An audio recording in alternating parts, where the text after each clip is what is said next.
লাইনে দাঁড়ায় সার পায় না, অর্ধেক দিতে সার শেষ, অথচ খরচা বাজারে হ্যাঁ আপনার হচ্ছে 1050 টাকা সার 1400, 1500, 1600 টাকা পাওয়া যাচ্ছে অ্যাভেলেবল।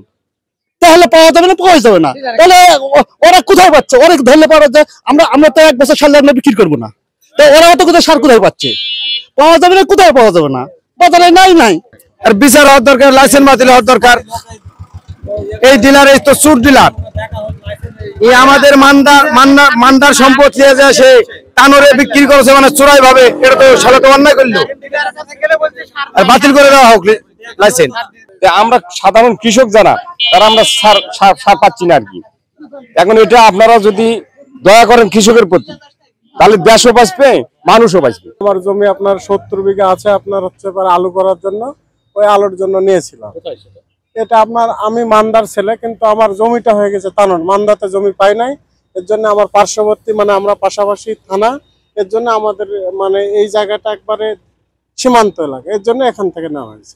ঘটনা কি, ডিলারের কাছে গেলে বলেছে যে সার আসেনি, পাইনি, উপর থেকে আমরা অমুক তারিখে দিবে, অমুক তারিখে আসেন, আর রাতের রাত করেছে কি এখান করে সারটা ওই এভাবে গোপন ভাবে বেচে আর এক দোকান, মানে দোকানদারের কাছে বেচে দিচ্ছে, দিয়ে সাধারণ কৃষক আর সে সার পাচ্ছে না পাওয়ার কারণে ঘাটতিটা হয়ে গেছে। আজকে যে সার জব্দ করা হলো সেখানে হচ্ছে 20 বস্তা টিএসপি সার আর 40 বস্তা এমওপি সার ছিল। তো বান্দা উপজেলা, অর্থাৎ এক উপজেলা থেকে আরেক উপজেলায় বাইরে সার যাওয়ার কোনো আইনগত বিধান নেই, সেজন্য সারগুলো জব্দ করা হয়েছে। এখন যে ইউনিয়নের সার সেই ইউনিয়নে কৃষকদের মাঝে সুষ্ঠুভাবে বিতরণ করে সরকারি কোষাগারে, রাষ্ট্রীয় কোষাগারে টাকা জমা দেওয়া। আর যে ডিলারের সম্পর্কে অভিযোগ এসেছে সেই ডিলারের ওখানে আমরা প্রশাসনের সহযোগিতায় আইনগত ব্যবস্থা। এটা আমাদের মান্দা থেকে বাইরের উপজেলাতে নেওয়ার একটা চেষ্টা করা হচ্ছিল, মনে হয় একটা অভিযোগ পাই, আমাদের আইন শৃঙ্খলা বাহিনী সেটা ধরে এবং আমরা এখানে এসে সেটা জব্দ করি, এবং জব্দ করে আমরা আমাদের মান্দা উপজেলা কৃষি অফিসারের নিকট সেটা জিম্মায় দেই, এবং তিনি এটা বিধিমূলক ব্যবস্থা নেবেন। সারগুলো এখানে টিএসপি সার ছিল 40 বস্তা, আরেকটা কি ছিল টিএসপি 20 বস্তা ছিল, আর এমওপি 40 বস্তা ছিল আর কি। ডিলারকে আমরা এই মুহূর্তে পাইনি, আমরা শুধু সারটা পেয়েছি, সেই অনুযায়ী আমরা জব্দ করেছি। আর এরপরে তো পরবর্তীতে ব্যবস্থা নেওয়া হবে। তারা তো এটার সাথে সরাসরি এই আইনে জড়িত না, এই অভিযোগে তারা সরাসরি জড়িত না, তারা পরিবহন করছে, সেই ক্ষেত্রে তাদের আইনের আওতায় এখন নেওয়ার সুযোগ নাই, তবে আমরা বিষয়টি খতিয়ে দেখবো।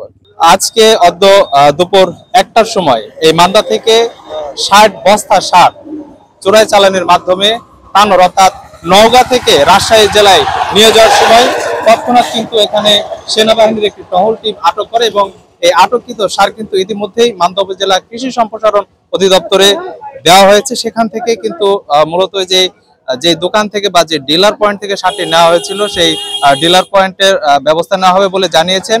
ইতিমধ্যে কিন্তু এখানে মান্দা উপজেলায় কর্মরত ম্যাজিস্ট্রেট এসেছিলেন, এবং তিনি কিন্তু এই সারগুলো মান্দা উপজেলার কৃষি কর্মকর্তা সাইলা শারমিনকে দিয়েছেন, এবং সেই সারগুলো এখন মান্দা উপজেলার 8 নং কুসুম্বা ইউনিয়নে সম্ভবত রাখা হচ্ছে।